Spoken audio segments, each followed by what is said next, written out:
With Black Ops 6 Season 2 coming out, we have a whole bunch of new multiplayer, Warzone, and Zombies content, and today we're going to be covering the brand new Zombies map, The Tomb. The wonder weapon on this map is the Ice Staff, and we're going to be covering how to build the Ice Staff, do the mainline Easter egg, the boss fight, and all of the best tips and tricks you need to end up getting through this Easter egg and the boss fight. First tip I can give you is I'm going to recommend that you end up using a bullet weapon. Do not bring in the GS-45s. Explosive damage does not work on the final boss here, and also the Ice Staff won't work on the final boss, and the ray gun is useless as it does not work on the final boss here. You need a bullet weapon. I suggest an AR like the XM4 or the Krig with a drum mag on it, or running the GPMG, which is what I ran throughout this gameplay. For Gobblegum, I'm going to recommend you run Killjoy, Perkaholic, Double Points, Idolize, and Shields Up as well. Killjoy, Idolize, and the Shields Up is going to come in clutch for the boss fight. Now when you first load in, I just need you to play the game like normal, just kill zombies, rack up points, and make your way down to the Pack-a-Punch room. You can follow this if you want. This is the way I always take it. This is just the personal way I like to go around the map. You can follow this. Once you get to this room with the orange icon, it's going to have a little altar in the middle. You're going to want to place down your artifact, and that's going to end up opening the Nexus. And now that you have opened up the Nexus, you can go in, and that's where the Pack-a-Punch is going to be. And we have now officially we have officially started the first step of the mainline Easter egg. Next, you're going to want to shoot the glowing pink lanterns around the map, and you need them to be in two key areas. The first area I'm showing you right now, and the area I'm talking about is near the workbench in the cave that Deadshot Daiquiri is in. It's near the front door, as soon as you come in if you follow the exact same route as I did. Now you're going to want to progress through the rounds, make it up to around like round 7 or 8. Around round 7 is usually when I have enough to open up the next room, which has the Bull constellation, and you're going to want to do the same thing with the flames. You're going to want to make sure that the pink flames are in the room with the Bull constellation. This is also the room that has death perception as a buyable perk here as well. Next, you're going to want to make sure that you end up getting up to round 8, and this is when the Shock Mimic is going to spawn in. This is one of the elite zombies for this map, and you're going to want to kill the Shock Mimic, and it will drop this monocle. Now it's time for the constellations. Like I told you before, it's Roman numerals. I have them all labeled through here 1 through 8 for the Bull constellation, and then I'll have them labeled 1 through 10 for the Archer constellation later on. After you shoot all the Roman numerals in order, you're going to end up getting a lockdown. This is basically like a wave defense. You have to defend yourself throughout these waves in this lockdown area, and you cannot leave the area. If you do, it will end this part of the step, and you will have to redo it. This lockdown area has shock mimics, armored zombies, normal zombies, vermin, and parasites, but it's honestly really easy to do, and I did it with a unpack-a-punch weapon at like green rarity. After the lockdown ends, you're gonna end up getting the first part of the staff, which is going to be the actual staff part of the Ice Staff, and a max ammo as well. Next, like I said, you're going to want to end up going over here to the Archer constellation, and after you shoot all the Roman numerals in order through 1 to 10, you're going to then get another lockdown. The only thing different about this lockdown is it's also going to end up spawning in Doppelgast as well, so you're going to have to end up taking those out too. I recommend doing this lockdown last because you are going to need Pack-a-Punch. Well, you don't need it if you're running with multiple people, but if you're doing it solo, I would recommend getting tier 2 pack and maybe even a blue rarity weapon. After you're done that lockdown, you're going to end up getting the actual head part of the staff. Now that you have both parts of the staff, you're able to actually go and build the Ice Staff. You're going to need to go back to the Nexus, go to this little ritual area in the middle, and you're going to need to interact by holding square on PlayStation, X on Xbox, or F on PC by default. Now this is going to start a defense area. You're going to have to defend the Ice Staff from waves of zombies. This shouldn't be too hard. It doesn't spawn in like a crazy amount of zombies, so you should be able to get through this pretty easily, honestly. I've never had the staff end up going down to like half health before even, so you guys should definitely be able to do this, especially if you're working with a group of people. Now if you are with a group of people, only one of you is going to be able to get the Ice Staff this way. The rest are going to have to hit the box, use Wonder Bar, or just get it that way. They won't be able to get it through building it. Now that we have built the Ice Staff, we're going to move on to step 3, and that's going to be shooting 3 of these like pink fire lanterns in under 10 seconds. So you have to shoot 3 of them in under 10 seconds or around 10 seconds. I don't know, nobody knows the exact time yet, but we're pretty sure that is somewhere around that 10-second mark you have to shoot 3. Now the easiest way to do this is if you find that there's 2 lanterns in rooms back to back, you're going to want to keep those and make sure that you get a 3rd lantern into one of the other rooms that is nearby. So for me personally, as you can see, I ran around and I shot a few lamps, and I made it so that way all my lanterns were room by room.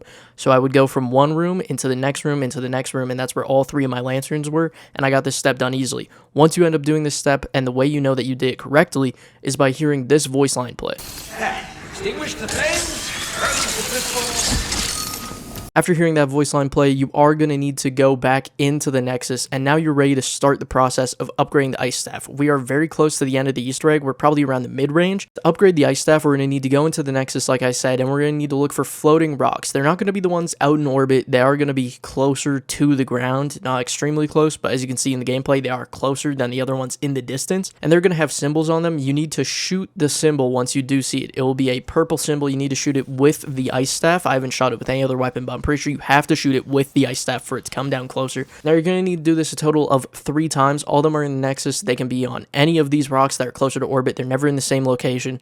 And you are going to need to look around the entire rock on the bottom and the sides, because sometimes I've had one where it was damn near the top of the rock, so it was very hard to see. So take your time, look around, keep a zombie. After shooting all 3 of these locations, and then you're going to want to go over to the yellow Nexus portal or one of the other Nexus portals and check if it is closed off with symbols on it. Now, the way you know that you found the right Nexus portal is that there's going to be 8 symbols on it. You only need to shoot 3, the 3 symbols you saw on the rocks. So make sure you memorize those. Now you're going to need to shoot all 3 of those symbols with the Ice Staff, and that's going to end up unlocking the door, and once you go through that door, you're going to end up being on top of a rock. So there will be a purple orb here on this rock. You're going to need to interact with this by holding square, and this will start a sort of moving defense area. You have to defend this orb and feed it souls. It's like a soul box and sort of a defense type thing. Now for this part in my gameplay, I did end up failing it the first time, and that's okay. You can literally just wait another round, go back, shoot the symbols on the door again, and then you spawn right in. The symbols don't change.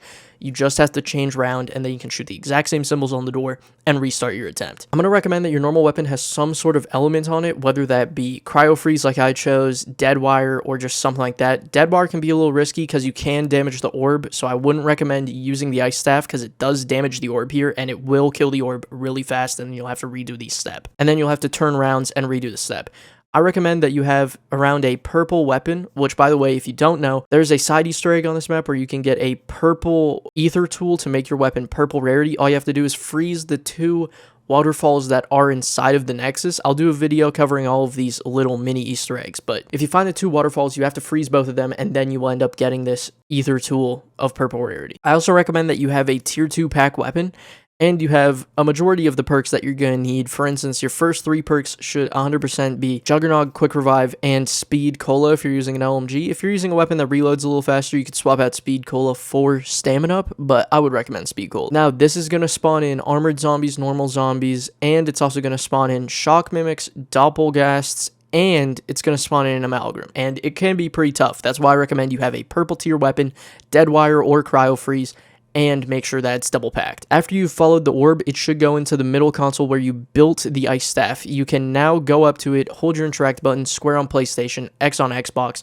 or F on PC by default, and now you will end up having Ull's Arrow, the upgraded Ice Staff from Origins. Now you're ready to do some of the final steps of the Easter egg. So what you're going to need to do is press B on mouse and keyboard by default, or left on the D-pad to end up switching over to your alt fire. And now what you're going to need to do is shoot one of the statues, look around the statues. It's always going to be the same order. You're going to need to go up to the statue of the Vermin, and you're going to need to shoot it with that healing side of Ull's Arrow. You're going to need to shoot it with that, and there will be a sort of purple orb that we've been seeing around the map appearing there now in that crystal. You're going to need to hold your interact button to pick that up and go through the corresponding portal. So the first one is going to be blue because the little crystal on that statue you just shot is going to be blue. So you're going to need to run over to the blue portal, go through the blue portal, and you will see a Vermin statue in the spawn room that will be glowing with a purple beam. You're going to need to go and hold the interact button on that, and that will start a defense. You're going to need to defend yourself and try and kill all of the Vermin in the area in the time permitted. I think you have around a minute, 10 seconds, and this is really easy. As you can see, I'm just spamming the Ice Staff. I do need to say something, though. This is getting close to the end of the Easter egg, so you should be progressing through a few rounds and trying to get yourself tier 3 pack, a legendary rarity weapon, either gold armor plates or just tier 3 armor, and you're going to want to try and get all of the perks that you're going to want to be taking into the boss fight along with all the gobblegums you're going to want to be taking. Now, after you have finished killing all of the Vermin in this area, you're going to have to pick up the purple orb. Before you do that, if you take more than 2 hits worth of damage from a zombie, you will have to redo this step.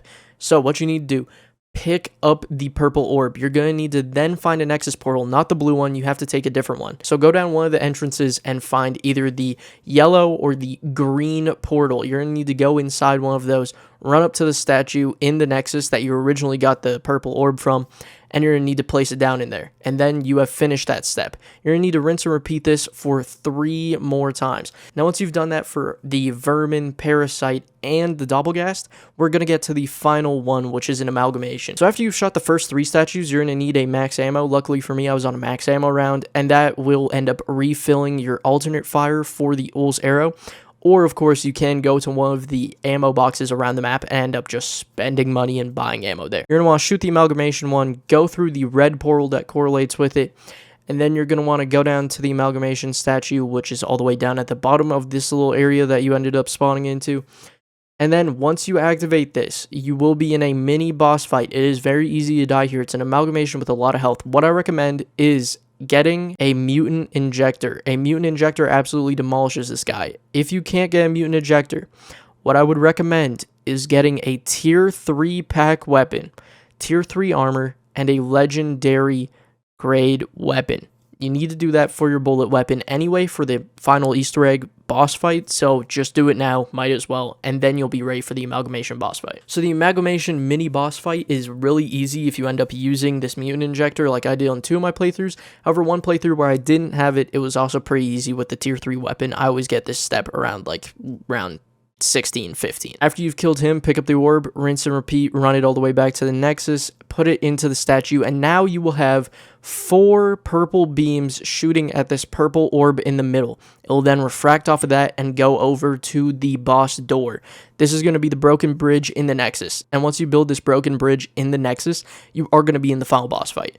So you need to 100% be ready for the boss fight. You need that tier 3 pack, legendary tier weapon, and the tier 3 armor or the golden armor plates. If you're doing it solo, I would recommend the gold armor plates as they are completely clutch. You also are going to want, if you're playing solo, to have Idle Eyes, Killjoy, and you're going to want to have your shields up. Those are going to be extremely helpful in this boss fight. They're going to be extremely helpful Gobblegums. You're also going to want to keep the Ice Staff, which I assume you did. It can't do any damage to the boss, but the charged attack is going to do a shit ton of damage to the zombies around you. The tips for the boss fight that I can give you are the first few phases and all of the phases really. There's orange beams that the Sentinel artifact is going to end up shooting out at you.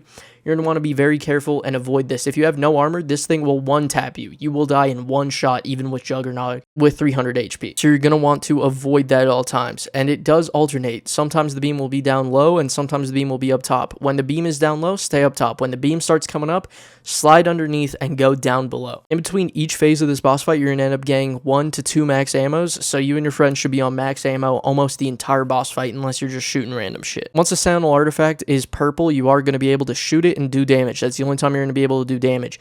It won't look like it, but once you shoot it and it starts turning orange and then you hear a armor breaking noise, that's going to do a chunk of damage around a quarter of its health, or a little less than a quarter of the Sentinel artifact's health, and then you're going to be moving on to the next phase. It duplicates up to 4 times, so you're going to have 4 Sentinel artifacts at one point, and then every time you break it after that, you won't be able to actually shoot it when it's purple, so you will have to find a zombie that spawned in. The first 2 times is an armored zombie, and it will be powered up by the Sentinel artifact. You'll be able to tell by the red glow around it. You're going to want to shoot that, kill the zombie. Be careful, it can 2-tap you. Be careful. You're going to want to kill that zombie, and then you're going to want to shoot the Sentinel artifact. It drops until it does damage to the boss. Just like rinse and repeat. Be careful of the Doppelgast when it gets powered up, because that thing has one-shot me 2 times now. It is absolutely disgusting. But now you have finished the Tomb Easter egg boss fight and all of the mainline steps, and hopefully you and your friends have that staff skin, the calling card, and also the XP rewards that you get for doing this Easter egg. Hopefully this video helped you. If it did, make sure to drop a like and subscribe if you're new. We upload all the time, a variety of content. And yeah, it's been Sly. Peace. As a quick side note, the final part of this boss fight is actually a AoE that will completely kill you if you don't do enough damage. So the Sentinel artifacts are all going to line up in the middle. One's going to go to the back. You need to shoot it, and you need to do enough damage to kill it in the time you have, or else it will wipe your entire team and you will have to redo the whole Easter egg. Anyway, hopefully you enjoyed. Peace.